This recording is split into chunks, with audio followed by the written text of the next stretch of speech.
Right, welcome back, everybody. Let's get into the trending topics on this Friday morning. So, yeah, I must say, I'm not too excited to be speaking about trending topics today, especially not with the very first one, the hashtag SAPS trend. It's for me just one that has made me sick to my stomach. I have not seen the video. I do not want to see the video. In fact, anybody that is sharing that video should be ashamed of themselves, put it that way. Well, it's actually criminal to share the video. It is. You really, really need to delete it off your feeds. I mean, it is criminal. So the video, the contents of the video is an SAPS officer. This is what we've gathered. It's an SAPS officer who is being filmed having, I don't know what to say. Sexual relations. With her son, apparently. And it's the little one is, he must have been 9 years old at the time, or 8 years old, because it was apparently a 2-year-old video. The child is now 12 years old, but at the time, he was 9.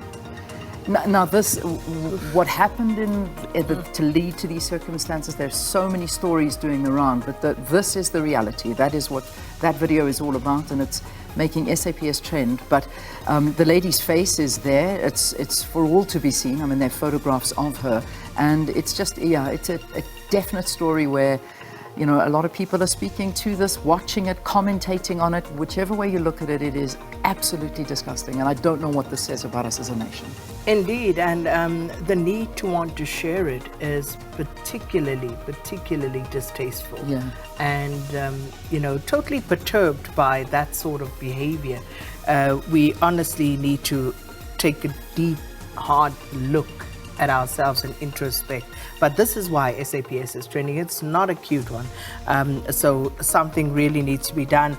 And please refrain from sharing it, because this is actually child pornography. Yeah, exactly. And it is a crime to actually distribute that. So please don't. Yeah, no, and what scares me even more is the fact that this video has probably been viewed millions upon millions of times, and people are just, I mean, this one, if I can say, just one that I click on, if you click on that, it goes, it's not the video, it's just a still of the video, and somebody saying that just press like if you want to see the video. I think it's been liked about 713,000 times. I mean, that just tells you, I don't know what's going on with us.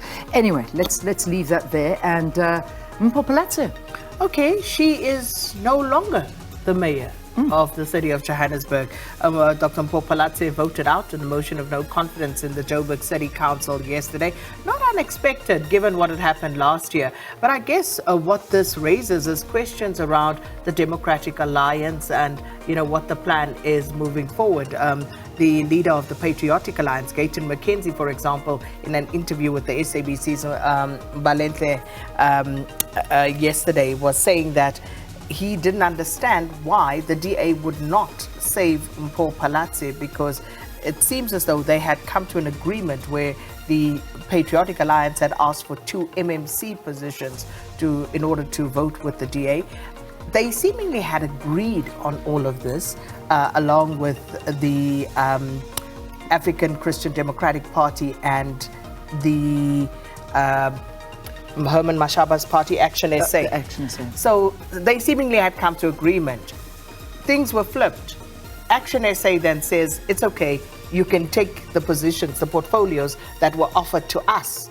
The PA can take them. Let's just make sure that we vote together, keep the ANC out. The DA refused to go with that deal, apparently. So it's going to be interesting to see how all of this unfolds. And today they vote for the new a new mayor. So that's going to be a very interesting one. All right, next trend is Lesetja Kganyago, and of course this is going to be the topic of the conversation coming up next. It's about the repo rate, interest rates up by 25 basis points. So this is just on top of everything else, on top of the fact that the petrol price is going up next week, the fact that we've got an electricity increase that is pending, the fact that we've got load shedding. Now we've got to pay more on loans and everything else. Interest rates are up. So Lesetja Kganyago, a topic of conversation after this announcement. Some analysts saying, you know, the fact that he didn't increase by 50 basis points and only 25 basis points could be a sign that we may be nearing the peak, and this could be the end of the interest rate hike environment. However, with what's happening overseas and with what's happening locally with load shedding, I'm not sure. I mean, I think that we can't actually predict anything. But hopefully, Duma, your next guest, will help us out. A whole lot of external inflationary pressures as well being brought to bear But hasn't Ntate Lesetja Kganyago become that guy you don't want to see? No, you don't want to hear from him because you when you know. see him, you just know here comes the pain. You know. Yeah, exactly. Well, anyway, that's going to be a topic of conversation. And load shedding. I mean, what more can we tell you? I don't know what else to say, except that they have now said it's stage 4, not stage 5. They implemented it at 5 o'clock this morning, and that's for. Until I guess that's what your question now is not whether there is or will be load shedding. The question is what level. That's where we are.